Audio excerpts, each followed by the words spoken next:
नमस्कार, सलाम, खुशामदीद दोस्तों। मैं diet and nutrition consultant Pallavi Jaisal लेकर हाजिर हूँ आपका favourite show live life more, जिसे आप सुनते हैं मेरे साथ हर गुरुवार सुबह 10:05 पर all India radio Chandigarh FM पर। और ये शो आप तक लाया जाता है फोर्टिस हॉस्पिटल मोहाली के सहयोग से। हर दर्द को मिटाए, सारे रोग दूर भगाए, सेवा करे मुस्कालाए, दुनिया बेहतर बनाए, आका अपना हॉस्पिटल। दोस्तों, जब भी आप आर्थराइटिस के बारे में सोचते हैं तो जहन में एक तस्वीर बनती है एक बेहद दर्दनाक स्थिति की, जिसमें कि व्यक्ति दर्द के कारण लाचार हो जाता है और अपनी डेली एक्टिविटीज भी नहीं कर पाता। और दोस्तों, क्या आप ये जानते हैं कि 12 अक्टूबर को सारी दुनिया में ऑब्जर्व किया जाता है वर्ल्ड आर्थराइटिस डे। तो आज का ये प्रोग्राम हम समर्पित करने जा रहे हैं इसी विशेष उपलक्ष्य को।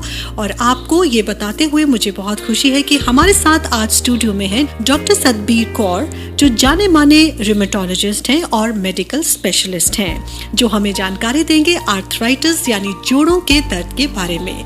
तो डॉक्टर साहब, बहुत बहुत स्वागत है आपका आज के लिव लाइफ मोर शो में। नमस्कार। और मैं आज आप सबसे आर्थराइटिस के बारे में बात करना चाहती हूँ।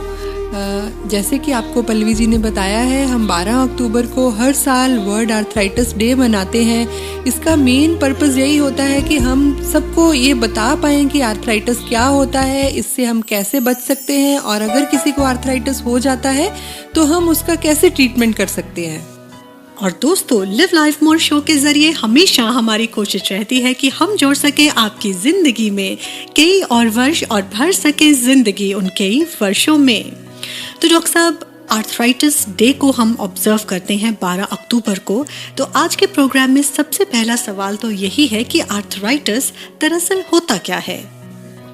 आर्थराइटिस एक ऐसी बीमारी है जिसको हम आम भाषा में गठिया के नाम से जानते हैं। अगर किसी को भी पता चलता है कि उसको गठिया की बीमारी हो गई है तो पेशेंट एकदम से घबरा जाता है कि शायद अब उसकी ज़िंदगी बिल्कुल ख़त्म होने जा रही है। पर हम आपको बताना चाहते हैं कि ऐसा बिल्कुल भी नहीं है। आज के टाइम में आर्थराइटिस का ट्रीटमेंट बिल्कुल संभव है। पर सबसे इम्पॉर्टेंट ये है कि हमें पता कैसे चलेगा कि हमें आर्थराइटिस है। आर्थराइटिस क्या होता है? आर्थराइटिस एक जोड़ों की ऐसी बीमारी है जिसमें जोड़ के अंदर सूजन आ जाता है। तो सूजन आने की वजह से दर्द होता है और अकड़न आ जाती है। तो ये सबसे इम्पॉर्टेंट चीज़ रहती है कि जोड़ में दर्द होना, अकड़न होना और सूजन आना। अगर ऐसे कोई सिम्टम्स हो रहे हैं, और एक जॉइंट में भी हो सकता है, एक से ज़्यादा जोड़ों में भी हो सकता है, अगर ऐसा कुछ भी है तो हमें आर्थराइटिस हो सकता है।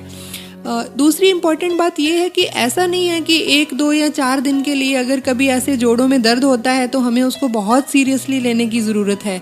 कुछ एक ऐसी प्रॉब्लम्स होती हैं जो कुछ दिनों में अपने आप सेटल हो जाती हैं। बट अगर ये सिम्टम्स कुछ लंबे समय तक रहती हैं, कुछ हफ्तों तक रहती हैं, तो आपको उसी समय इसके स्पेशलिस्ट से सलाह लेनी चाहिए, जो कि आपको सही गाइड करके आपका ट्रीटमेंट कर सकते हैं और आपकी लाइफ नॉर्मल हो सकती है। जी हाँ डॉक्टर साहब, आपने बिल्कुल सही कहा कि सही विशेषज्ञ द्वारा सही ट्रीटमेंट करवाना ऐसी कंडीशन में बहुत ज़रूरी होता है।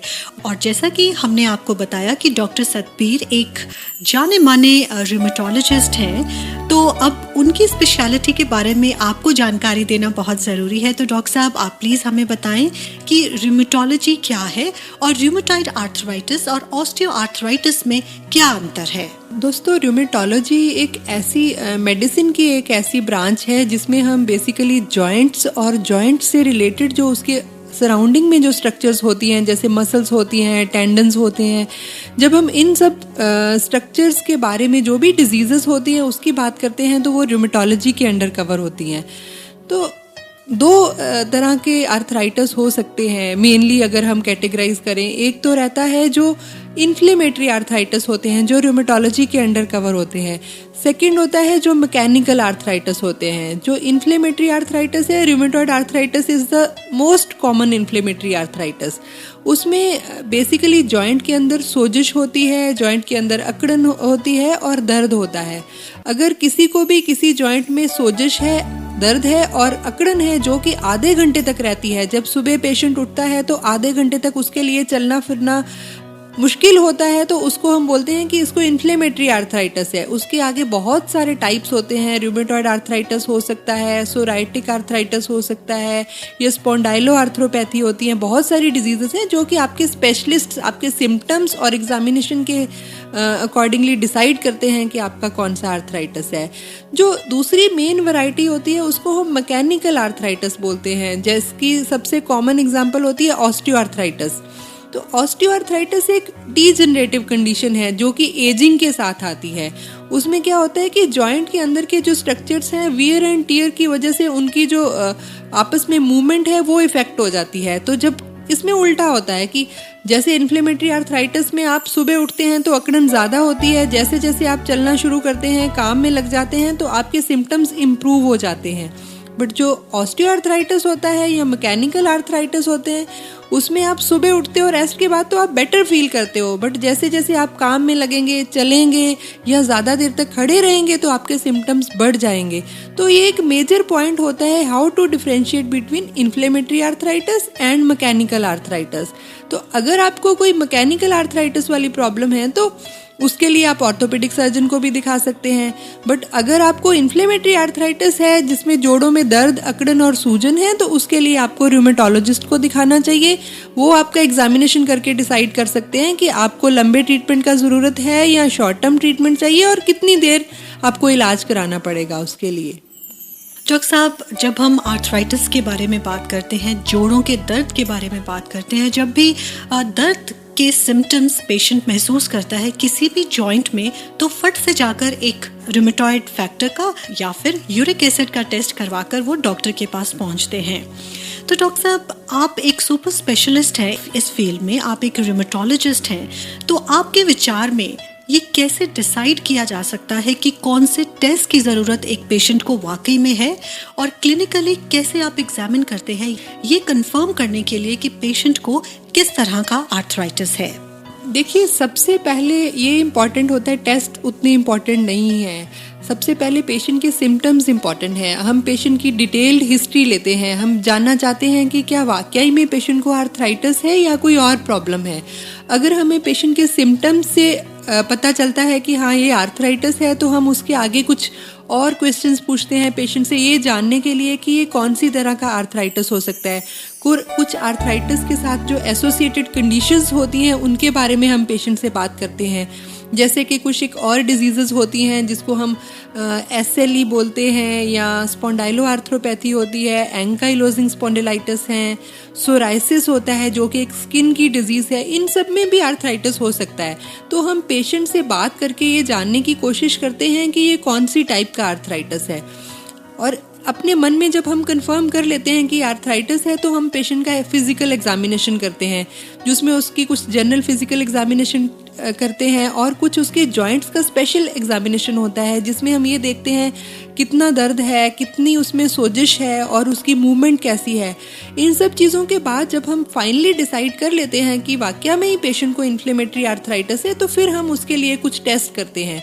तो ये जानना बहुत ज़रूरी है कि जो टेस्ट होते हैं वो कंफर्म करने के लिए हैं, पर हम सिर्फ टेस्ट के बेसिस पे डायग्नोसिस नहीं कर सकते हैं। अगर पेशेंट को सिम्टम्स नहीं है और एग्जामिनेशन में भी वो फाइंडिंग्स नहीं है तो उस टेस्ट का कोई मतलब नहीं। टेस्ट अगर पॉजिटिव भी है तो हम उसको ट्रीटमेंट नहीं कर सकते हैं। तो बेसिकली हम कुछ ब्लड टेस्ट करते हैं जिनसे हमें ये देखना चाहते हैं कि पेशेंट की बेसिक अंडरलाइंग कंडीशन कैसी है। कुछ इन्फ्लेमेटरी मार्कर्स होते हैं जो आपने जैसे कॉमनली सुना होगा, एक ESR बोलते हैं, एक C रिएक्टिव प्रोटीन होता है। इन दोनों टेस्ट से हम ये पता लगाते हैं कि इन्फ्लेमेशन कितनी है अंदर, बीमारी कितनी बड़ी हुई है। सेकेंडली फिर हम एक टेस्ट करते हैं रूमेटॉइड फैक्टर, जो कि बहुत सारे पेशेंट अपने आप करवा लेते हैं। रूमेटॉइड फैक्टर को उसकी वैल्यू क्वांटिटेटिव टेस्ट कराते हैं। अगर वो टेस्ट पॉजिटिव होता है तो इसका मतलब है कि वो अपने हमारे डायग्नोसिस को सपोर्ट कर रहा है। बट अगर वो टेस्ट नेगेटिव है तो फिर भी इसका मतलब ये नहीं है कि आर्थराइटिस नहीं हो सकता है। रूमेटॉइड फैक्टर नेगेटिव होने से भी पेशेंट को सीरो नेगेटिव रूमेटॉइड आर्थराइटिस हो सकता है। एक और एडवांस टेस्ट आजकल होता है एंटी CCP एंटीबॉडीज़। तो उसके भी पॉजिटिविटी से उसकी कितनी वैल्यू है उससे हमें ये पता चलता है कि डिजीज़ कितनी सीवियर हो सकती है। अगर किसी का बहुत हाई टाइटर पॉजिटिव आता है तो उसमें चांसेस रहते हैं कि ज़्यादा सीवियर डिजीज़ होएगी, डिफॉर्मिटीज़ ज़्यादा हो सकती हैं। तो उस केस में हम और एग्रेसिवली पेशेंट की डिजीज़ जल्दी से जल्दी कंट्रोल करना चाहते हैं। तो दोस्तों, अब आप जान चुके हैं कि एक स्पेशलिस्ट द्वारा एग्जामिन किए जाने के बाद ही ये कंफर्म किया जा सकता है अलॉन्ग विद द टेस्ट कि पेशेंट को रूमेटॉइड आर्थराइटिस है या नहीं है। डॉक्टर साहब, जब इन टेस्ट की सहायता से और आपके क्लिनिकल एग्जामिनेशन आप करते हैं एज एन एक्सपर्ट, जब ये डिसाइड हो जाता है, ये कंफर्म हो जाता है कि पेशेंट को वाकई रूमेटॉइड आर्थराइटिस है, तो उसके ट्रीटमेंट के लिए आज क्या क्या मोडालिटीज़ मेडिकल साइंस के पास उपलब्ध हैं, ये प्लीज़ आप हमें बताएं। देखिए, ट्रीटमेंट सिर्फ मेडिसिन पे ही डिपेंड नहीं करता है। ट्रीटमेंट के लिए एक प्रॉपर अप्रोच होता है हमारा, जिसमें सबसे important patient point of view से तो ये इम्पॉर्टेंट रहता है कि उसका पेन कैसे कंट्रोल होगा। तो उसमें 3-4 स्टेप्स रहते हैं ट्रीटमेंट में। सबसे पहले हम पेशेंट का पेन कंट्रोल करने के लिए कुछ दवाएं यूज़ करते हैं जिनको हम non steroidal anti inflammatory drugs बोलते हैं। सेकेंडली, हम कभी कभी स्टेरॉइड्स भी यूज़ करते हैं जिनका रेगुलर बेसिस पे यूज़ नहीं करना चाहिए, बट उनको हम एज ए ब्रिज थेरेपी या फिर कभी कभी पर्टिकुलर जॉइंट के अंदर इंट्रा आर्टिकुलर इंजेक्शन की फॉर्म में यूज़ कर सकते हैं। बट जो मेन दवाएं रहती हैं उनको DMARDs बोलते हैं, disease modifying anti rheumatic drugs. These are the drugs जो कि हमारे जॉइंट्स के अंदर बिल्कुल जो मैकेनिज्म हो रहा है जिसकी वजह से स्वेलिंग हो रही है, डिजीज़ के सिम्टम्स को कंट्रोल करने में हेल्प करती हैं। तो DMARDs बहुत ही इम्पॉर्टेंट मेडिकेशन है। सारा ट्रीटमेंट उन्हीं मेडिसिन पे डिपेंड करता है। जो पेन किलर्स होती हैं या स्टेरॉइड्स हैं वो सिर्फ टेम्परेरी फेज के लिए है, क्योंकि जो DMARDs हैं उनका एक्शन आने के लिए 2 से 3 महीने का टाइम लग जाता है। तो ऐसा नहीं होता है कि आपने हफ्ता 10 दिन दवाई खाई और आपको लग रहा है कि फ़ायदा नहीं हो रहा है तो दवाई चेंज कर दें। इन दवाइयों को काम करने के लिए टाइम लगता है, इसलिए हमें कम से कम 3 से 6 महीने का टाइम दवाई को देना चाहिए इससे पहले कि हम उसका ट्रीटमेंट चेंज करें। इसके भी अलावा आजकल अगर किसी पेशेंट के लिए ये दवाइयाँ भी काम नहीं करती तो बहुत एडवांस्ड मेडिसिन भी उपलब्ध है जिनको हम बायोलॉजिक्स कहते हैं। ये कुछ इंजेक्शंस की फॉर्म में होते हैं और बहुत अच्छे से काम करते हैं। हम उसके लिए पहले पेशेंट के कुछ जांच करते हैं, देखते हैं कि पेशेंट ये दवाई लेने के लिए फिट है या नहीं है। अगर पेशेंट की बाकी दवाइयाँ असर नहीं कर रही और पेशेंट इसके लिए फिट है तो उन केसेस में ये दवाइयाँ बहुत ही अच्छी होती हैं। कुछ लोग तो बिल्कुल 80-90% से लेके 100% तक बिल्कुल ठीक हो जाते हैं, जो कि पहले बहुत बुरी तरह से गठिया के रोग से पीड़ित होते हैं। तो दोस्तों, अब आप जान चुके हैं कि रूमेटॉइड आर्थराइटिस का इलाज कुछ पेशेंट्स में काफ़ी लंबा चल सकता है। तो प्लीज़ आप इलाज को बीच में ना छोड़ें और हमेशा अपने रूमेटोलॉजिस्ट से बात करें अगर आपको कोई दिक्कत है, बजाय इसके कि आप अपना ट्रीटमेंट खुद ही डिसाइड करें। आप एक स्पेशलिस्ट से मिलें और अपना पूरा इलाज करवाएं। तो डॉक्टर साहब, आज के प्रोग्राम में रूमेटॉइड आर्थराइटिस के बारे में आपने हमारे श्रोताओं को जो जानकारी दी है, मुझे पूरी उम्मीद है कि श्रोता उससे ज़रूर लाभ उठाएंगे, हेल्दी जॉइंट्स के साथ एक पेन फ्री लाइफ ज़रूर बिता पाएंगे। डॉक्टर साहब, तहे दिल से आपका बहुत बहुत धन्यवाद। मुझे लगता है कि इस प्रोग्राम के बाद हम उम्मीद कर सकते हैं कि हमारे जो श्रोता हैं उनको या उनके आसपास अगर किसी को भी ऐसे कोई सिम्टम्स हैं तो इससे फ़ायदा उठा के आप बिल्कुल नॉर्मल ज़िंदगी बिता के अपनी लाइफ को फिर से एंजॉय कर सकते हैं। धन्यवाद। तो दोस्तों, आज के विषय पर अधिक जानकारी के लिए आप हमें ज़रूर कॉल करें। हमारा नंबर है 9872337734। जी हाँ, 9872337734। इस प्रोग्राम को ऑनलाइन सुनने के लिए लॉग इन कीजिए livelifemore.com या facebook.com/livelifemoreofficial पर। So friends, this is your host Pallavi Jassal signing off, and till we meet again, take care and live life more. This program is conceptualized by Dr. Sandeep Jassal.